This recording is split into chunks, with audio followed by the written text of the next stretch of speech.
नमस्कार, मैं हूं आपके साथ मेनका चौधरी और बिहार के पॉलिटिकल सिनेरियो पर चर्चा के लिए एक बार फिर से आपके सामने और मेरे साथ हैं प्रभात जी। प्रभात जी, स्वागत आपका। नमस्कार। देखिए, अलग अलग मुद्दों की हम बात कर रहे हैं, रोज चर्चा कर रहे हैं। अब हम चेहरों की भी जरा चर्चा कर लेते हैं कि बिहार की राजनीति में जो चेहरे हैं, बड़ी पार्टियों के चेहरों की तो बात हमें पता है, चाहे वो तेजस्वी हो, नीतीश कुमार हो या उधर बीजेपी के चेहरे हों।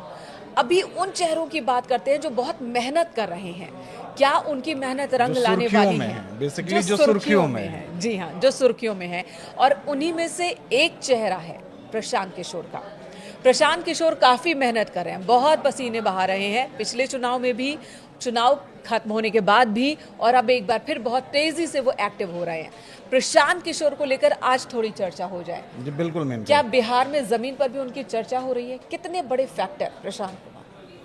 मेनका सबसे पहले तो ये कि प्रशांत किशोर कहें या प्रशांत किशोर पांडे कहें जी, ये बिहार में इसकी चर्चा बहुत तेजी से चल रही है।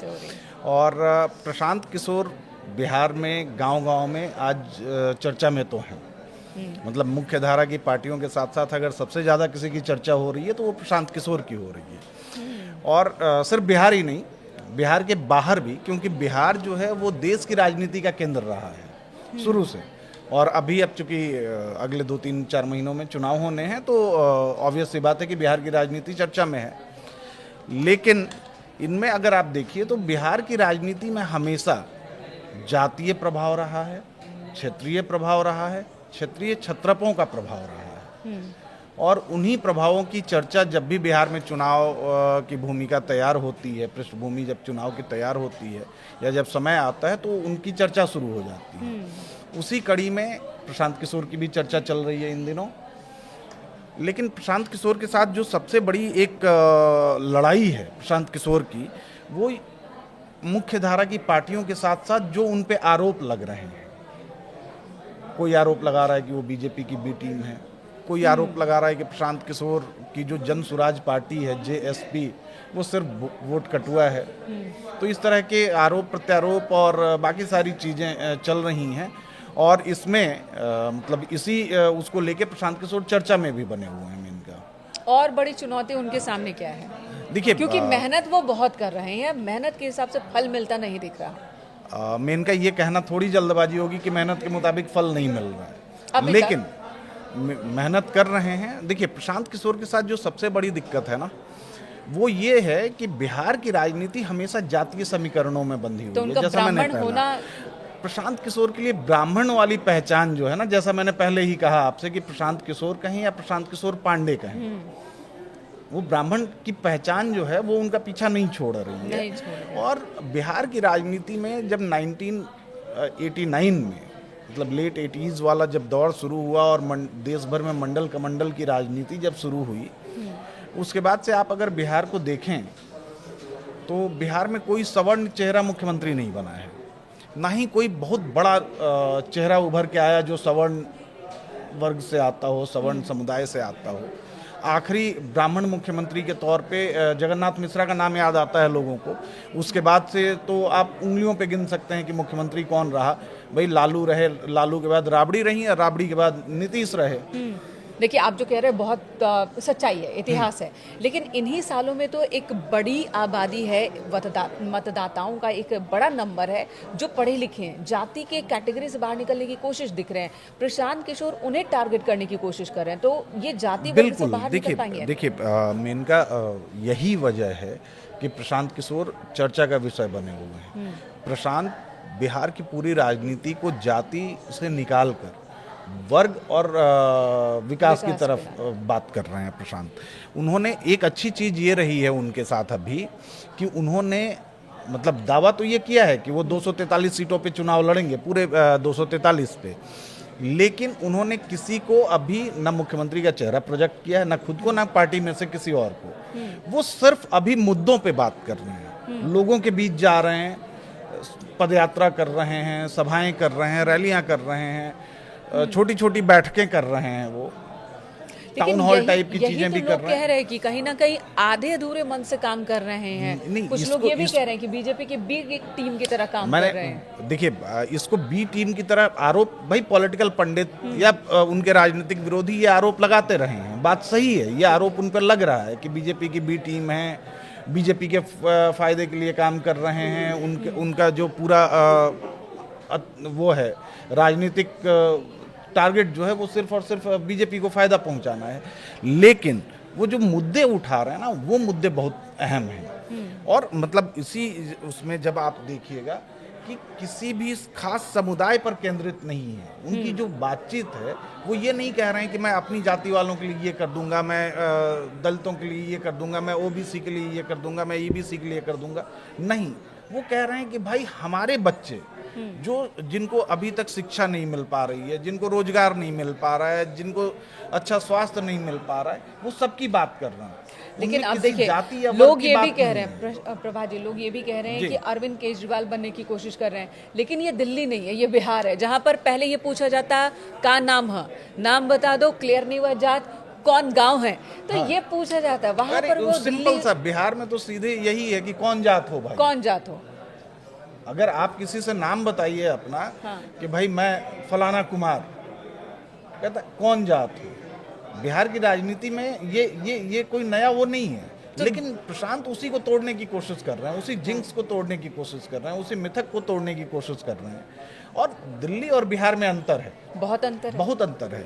दिल्ली का जो मतदाता है वो, उसकी संख्या भी कम है, वो सीटें भी कम है, बहुत ज्यादा वेरिएशन नहीं है। लेकिन बिहार में आप जाके देखिए तो बिहार में पूरा वेरिएशन है। आप नॉर्थ बिहार को ले लीजिए, वहां का कास्ट इक्वेशन, कल्चर, बाकी सारी चीजें कुछ अलग हैं। साउथ बिहार की तरफ आइए, वो अलग है। जो उत्तर प्रदेश से आपका लगता हुआ इलाका है पूर्वांचल का, वहाँ का कल्चर, वहाँ का कास्ट इक्वेशन, वहाँ का समीकरण सब कुछ अलग है। तो इतने बड़े पहाड़ कंपेयर नहीं कर सकते कि प्रशांत किशोर जो है वो बिहार के अरविंद केजरीवाल साबित होंगे। भाई प्रशांत रातों रात वहाँ बदलाव नहीं होगा, बदलाव नहीं आ आने वाली। प्रशांत उसी कोशिश में लगे हैं, धीरे धीरे आप धीरे बढ़ते दिखे। 243, फिर एक बार मैं उसी चीज पे 243 में से कितना ले आएंगे? ये मेन का आपने यक्ष प्रश्न पूछ लिया है कि अभी तक चुनाव किस ओर जा रहा है ये क्लियर नहीं हुआ है। अभी तो चुनाव की डेट्स भी नहीं आई हैं, पार्टियों ने अपनी तैयारी शुरू कर दी है, हमने भी अपनी तैयारी शुरू कर दी है कवरेज की। उसी क्रम में हम डिस्कशन पे बैठे हैं। मैं आपको फिर लेके चलूंगा। एक बहुत अच्छा आंकड़ा मुझे मिला जब मैं अभी रिसर्च कर रहा था आपसे बातचीत के लिए, कि 2018 का एक आंकड़ा है कि बिहार में 57% वोटर जो हैं वो वोट डालते समय अपनी जाति के नेताओं का ख्याल रखते हैं। 57%, मतलब मोर देन 50%, मतलब बहुमत। हाँ। तो 57% लोग या वोटर्स, जहां पे अगर वोट डालते समय विकास और बाकी सारी रोजगार, महंगाई, इन सब मुद्दों के अलावा जाति की जब बात करेंगे ना, तो वहाँ की राजनीति जाति से बाहर नहीं निकल पाएगी। प्रशांत जी आपकी बात अगर सुनेंगे तो वो हतोत्साहित ही हो जाएंगे। नहीं, प्रशांत ऐसा नहीं है। प्रशांत ने कई इक्वेशंस बिठाए ऐसा दिख रहा है। आगे मैं आपको वही इक्वेशन तो मैं जानना चाहती हूँ। अब ये हम बहुत जल्दी आ गए उन चीजों पे। हाँ, लेकिन एक बात बताइए, 4 सीटों पे प्रशांत किशोर ने पिछली बार विधानसभा का उपचुनाव लड़ा था। ठीक है। हालांकि जीत एक भी सीट पे नहीं मिली, चारों सीटें जो है वो एनडीए के खाते में गई। लेकिन प्रशांत किशोर का जो इक्वेशन था ना, कई सीटों पे, इन चारों में से एक सीट पे उन्होंने 23% वोट लिया। 23% वोट। हाँ, अब 23% वोट जब प्रशांत किशोर के पास आया है, ये इमामगंज की सीट थी। इमामगंज की सीट में इक्वेशन क्या था? प्रशांत किशोर ने एक पासवान कैंडिडेट को वहां से उतारा और एनडीए और महागठबंधन ने महादलित को कैंडिडेट बनाया। महादलित और पासवानों के बीच उस इलाके में एक दरार, एक मनमुटाव टाइप की चीज दिख रही थी, क्योंकि पासवान को छोड़ के बाकी सब महादलित ही घोषित कर दिए जाएंगे। अब वहां पे 23% वोट काटना किसी का भी, 23% वोट जो मिला उनको, तो इसी दरार का फायदा तो मिला उनको। देखा, दो समुदायों आपने भी कह ही दिया कि वोट काटा उन्होंने, वोट एनडीए के खाते में वो सारी सीटें गई। काटना टर्म इसलिए मैंने यूज किया कि भाई अगर वो जीत जाते तो वोट मिलता, लेकिन ये वोट कहीं से तो आया। जब पहली बार कोई उम्मीदवार आया, कोई पार्टी आई पहली बार चुनाव में, और उसने 23% वोट ले लिया। तो उम्मीद है। तो उम्मीद तो है कहीं ना कहीं। इन चारों सीटों पे जो जीत का अंतर था उससे ज्यादा वोट प्रशांत किशोर को मिले थे। अब आपको एक और सीट की मैं बात बताऊं कि बेलागंज सीट थी उपचुनाव में। इमामगंज की बात मैंने कही कि 23% वोट था। बेलागंज सीट पर प्रशांत किशोर ने मुस्लिम कैंडिडेट को उतारा था। ठीक है। वहां 11% वोट मिले। हाँ, और जो वोट कम हुआ था 16% महागठबंधन का वोट कम हुआ। फिर वही बात। तो आप देखिए ये इक्वेशन जो आप देखेंगे ना कि 16% महागठबंधन का वोट कम हुआ बेलागंज पे, 11% प्रशांत किशोर के पास आया। किशोर ले गया। एक और सीट है इसमें कि भाई आप अगर देखेंगे इसको 4 सीटों में से 3 पे महागठबंधन ने जीत दर्ज की थी और 41% वोट मिले थे। जो उपचुनाव में 10% घटा है इन 3 सीटों पे महागठबंधन का जी। और दूसरी तरफ छोटी पार्टियों का वोट शेयर भी 9% घटा है। और ये सब कुछ जो है वो जा रहा है प्रशांत किशोर की तरफ। तो उम्मीद उनकी इसलिए प्रबल है। बिल्कुल। और मतलब इसमें आप अगर देख लीजिए, हालांकि थोड़ी सी जल्दबाजी एक स्ट्रैटेजी के तहत। एक बात और कहूंगी, हमारे देश में पॉलिटिक्स बहुत सस्ता नहीं है, बहुत खर्चीला है जी। अरविंद केजरीवाल की जब हम बात करते हैं, दिल्ली की बात करते हैं, तो वो एक एनजीओ से जुड़े थे। उनके पास एक बहुत बड़ी टीम थी, बड़े बड़े लोगों को उन्होंने अपनी मूवमेंट से जोड़ लिया था। उनके पास पैसों की भी कमी नहीं थी और वो चुनाव में आए और छा गए। बिल्कुल। बिहार में न सिर्फ जातिगत समीकरण वाला फैक्टर है, बल्कि वहाँ पैसों को लेकर भी प्रशांत किशोर के सामने समस्या होगी। बड़ा स्टेट है, डिफिकल्ट जगह है और वहाँ पर पैसे और मेहनत दोनों खर्च करने होंगे। तो इतनी बड़ी फौज है प्रशांत देखिए, प्रशांत किशोर के पास मैन पावर की कमी नहीं है। प्रशांत किशोर के साथ एक अच्छा खासा नंबर जुड़ा है। अगर आपको पिछले साल की गांधी मैदान की उनकी रैली याद हो, 2 अक्टूबर को जिस दिन उन्होंने अपने पार्टी की औपचारिक घोषणा की थी, उस दिन भी एक वीडियो है जो मैंने एक डिस्कशन किया था। शक्ति प्रदर्शन की तरफ शक्ति प्रदर्शन था उनका। और कई मतलब हर तबके के लोग उनके साथ जुड़े रहे हैं। रिटायर्ड ब्यूरोक्रेट्स जुड़े रहे हैं, एकेडमिशियंस जुड़े रहे हैं, कुछ मेन स्ट्रीम पॉलिटिशियंस भी अपनी पार्टियां छोड़ के उनके साथ शामिल हो रहे हैं। सोशल इन्फ्लुएंसर्स उनके साथ जुड़ रहे हैं। अभी मनीष कश्यप उनकी पार्टी में शामिल हुए हैं। आपने देखा होगा अभी दो बदलाव की बात करने वाले और जरूरी भी है। देखिए, आप बिहार में जो मुख्य धारा की जो 4 पार्टियां हैं, आप 2 गठबंधन है, 4 पार्टियां हैं बड़ी बड़ी, बीजेपी, जेडीयू, आरजेडी, कांग्रेस और बाकी जो छोटी पार्टियां हैं वो किसी न किसी गठबंधन के साथ सब जुड़े हुए हैं। 1-2 पार्टियां ही हैं जो किसी गठबंधन में नहीं है। देखिए, बिहार में एमआईएम है, ठीक है, वो किसी गठबंधन में नहीं है। प्रशांत की जेएसपी अभी तक किसी गठबंधन में नहीं है और बीएसपी किसी गठबंधन में नहीं है। क्या ये दोनों साथ भी आ सकते हैं? देखिए, ये कहना मतलब मुझे नहीं लगता अभी कि दोनों साथ आ सकते हैं या ये तीनों मिलके कोई एक नया गठबंधन बना लें। ऐसा वो नहीं दिख रहा है, लेकिन उनकी मौजूदगी तो है।